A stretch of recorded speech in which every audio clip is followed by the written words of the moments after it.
It was a cold, wet Thursday morning when Daniel Price balanced the cardboard delivery box on his shoulder and stepped out of the van. Rain ran down the brim of his worn baseball cap, soaking his shirt, but he didn't care. He was used to the weather, used to being wet, tired, and behind on time. Being a single dad to a 6-year-old meant you worked whatever hours you could get, no matter how brutal. And today, he was on his 5th delivery run before lunch. His next drop was to the towering glass building in the heart of the city, one he'd never been inside. The polished silver letters above the revolving doors read Harrison Global Holdings. He'd heard the name before. Everyone had. Their CEO, Victoria Harrison, was one of the most feared and admired women in the corporate world. People whispered about her ruthless efficiency and her empire, but Daniel only knew that she was rich enough to buy a fleet of vans like his with pocket change. The lobby was warm and smelled faintly of lilies. Daniel handed the receptionist the package, got a polite nod, and turned to leave. That's when he heard it, a faint, muffled cough from somewhere near the seating area. It was soft, but it cut through the noise in a way that made him pause. A little girl sat curled up on one of the velvet chairs, knees to her chest. Her hair was dark, tangled, and her skin pale, the kind of pale that made Daniel's heart clench. Her eyes were glassy, unfocused, and she looked small, too small for the giant lobby around her. No one seemed to notice her. Employees in suits walked by, tapping on their phones, greeting each other, but not a single person looked her way. Daniel hesitated. He'd been raised not to meddle in other people's business. But something about the way her shoulders trembled made him step closer. "Hey, kiddo," he said gently, crouching down. "You okay?" Her lips trembled. She shook her head slowly. "Are you waiting for someone?" he asked. She opened her mouth, but before she could answer, a woman in a pencil skirt breezed past, tossing over her shoulder, "She's fine.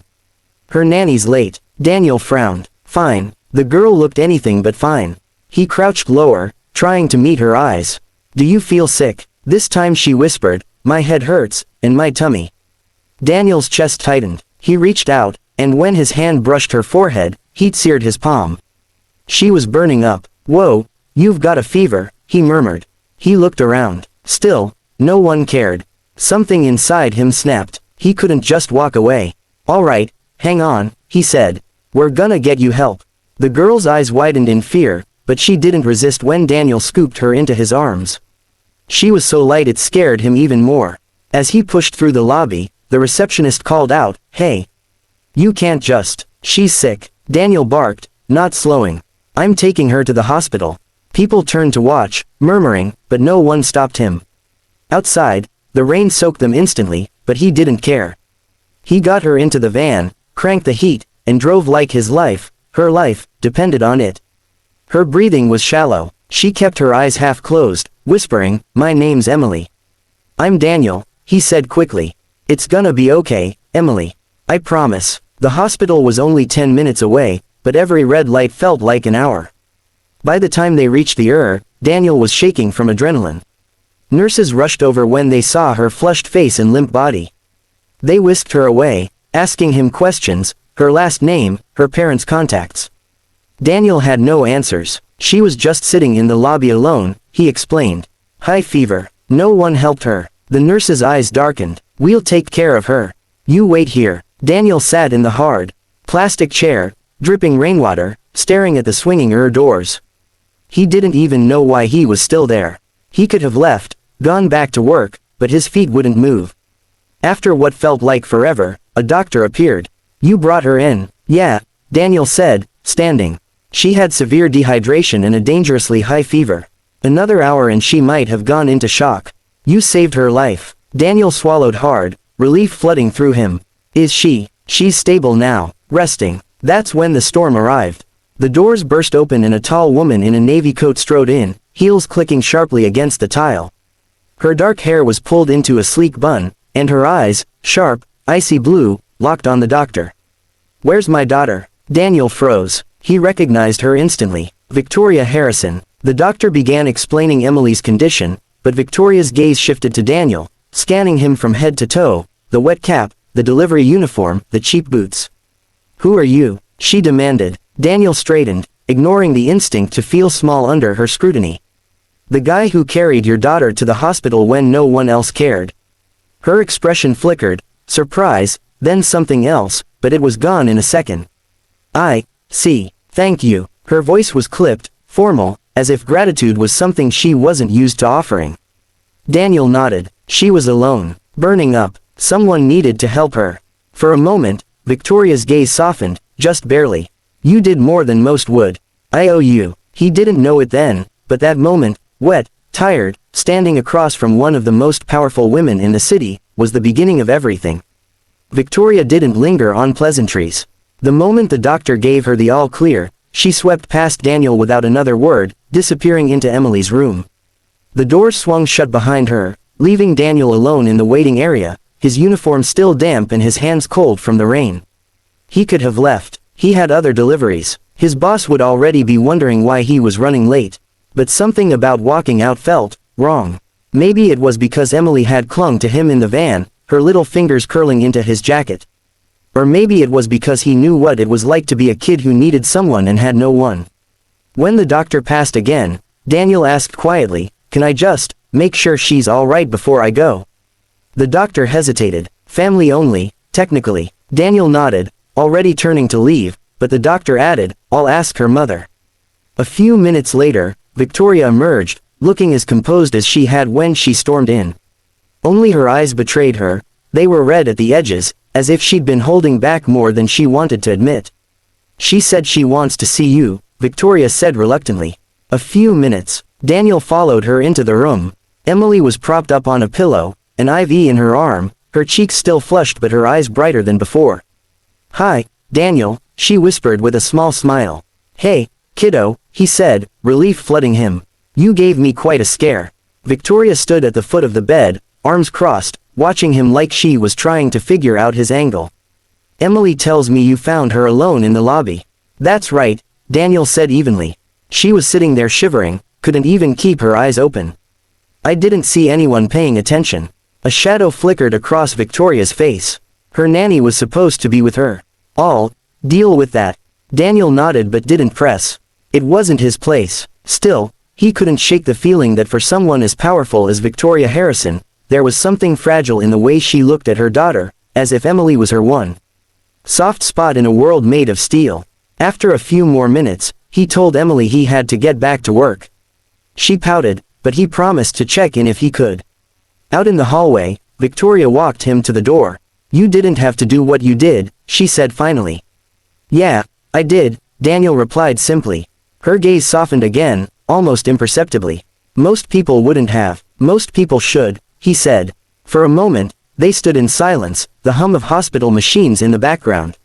Then Victoria straightened, slipping her CEO mask back into place. "I'd like to repay you somehow. A check, perhaps, or..." Daniel shook his head. "I don't need anything. Just take care of her." He turned and walked away, leaving Victoria watching him with an unreadable expression. That night, after putting his own daughter, Lily, to bed, Daniel sat at the kitchen table with a mug of coffee. He couldn't stop thinking about Emily's small, fevered hand in his. Lily had been the same age when her mother passed away.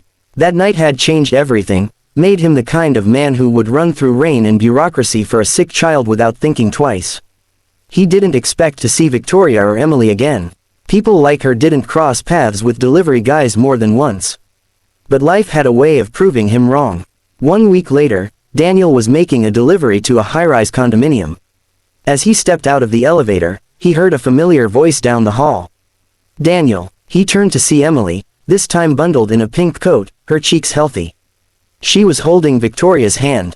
"You're hard to track down," Victoria said as she approached. "Emily's been asking to see you." Daniel smiled at the girl. "Looking a lot better, kiddo."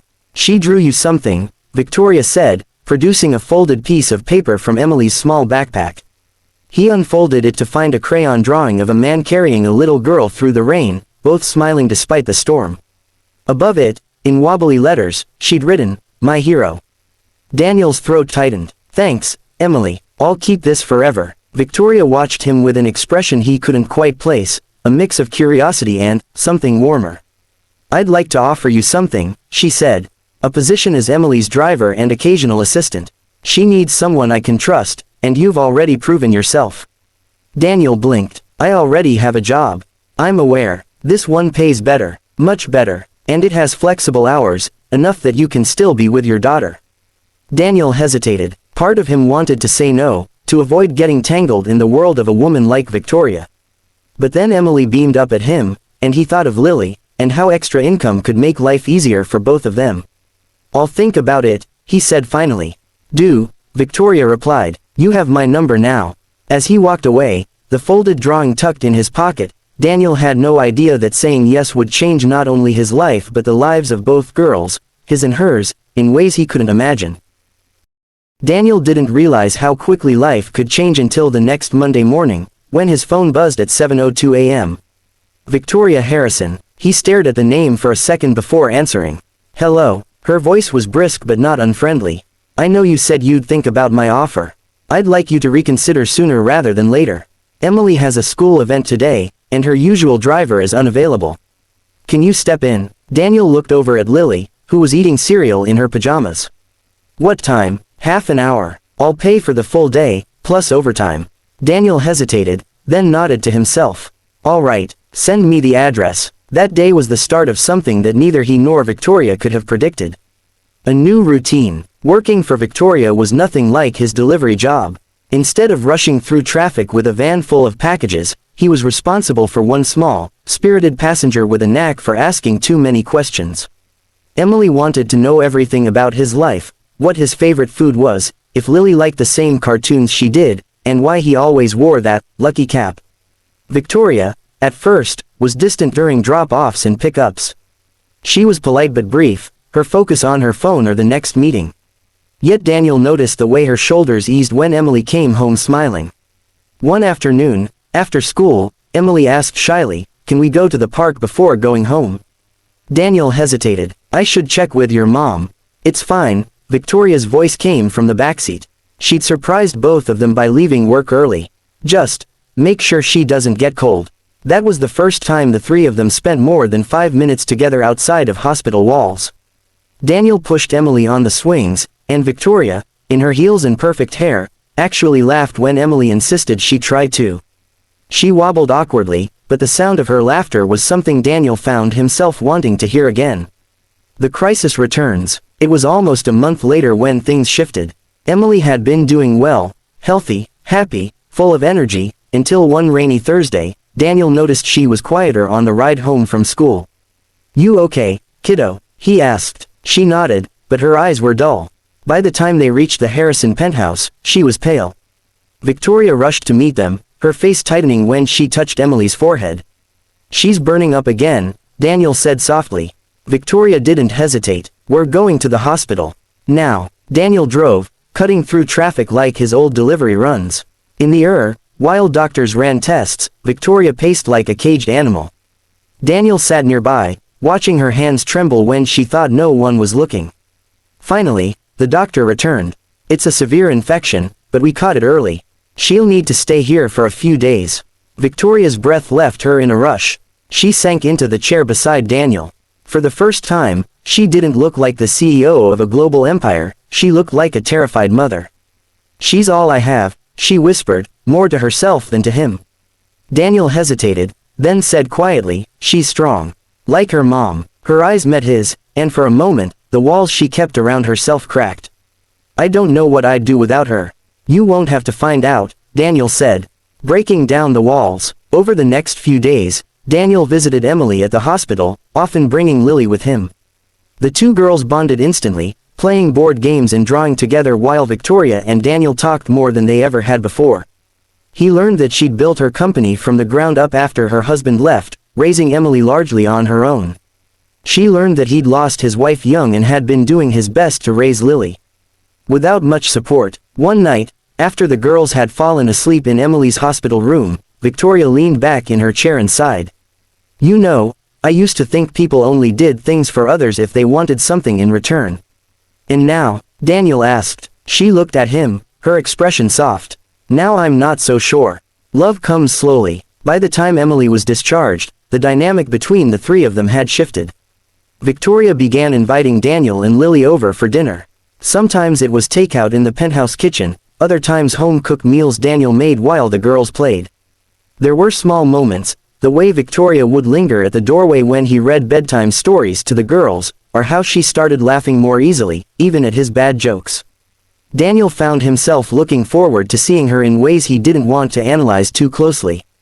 One snowy evening, after walking them both to the door, Victoria paused. "Daniel, I've been meaning to tell you, thank you. Not just for that day in the lobby, but for everything since." He smiled. "You don't need to thank me. We're just taking care of each other's kids."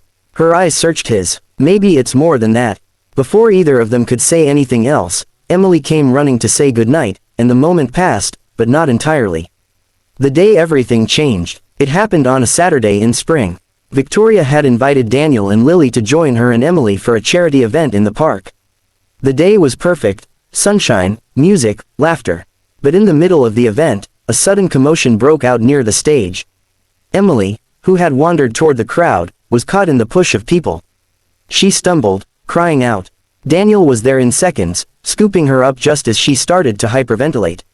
"It's okay, you're safe," he murmured, holding her close until she calmed. When he looked up, Victoria was watching him with tears in her eyes. That night, after the girls were asleep, she walked him to the door. "Daniel, I don't want to do this alone anymore." He swallowed. "You're not alone." Her hand found his. "I know, not since you came along." They stood there, the city lights spilling in from the balcony, and for the first time, she let him see the real her. Not the CEO, not the guarded mother, but a woman who had found someone she could trust with her heart. Epilogue. A year later, the four of them, Daniel, Victoria, Emily, and Lily, sat together at the park, the girls running ahead while Daniel and Victoria watched. Life wasn't perfect. It was busy, chaotic, full of challenges. But it was theirs, and it had all started with a rainy day, a delivery man, and a little girl no one cared about, until he did.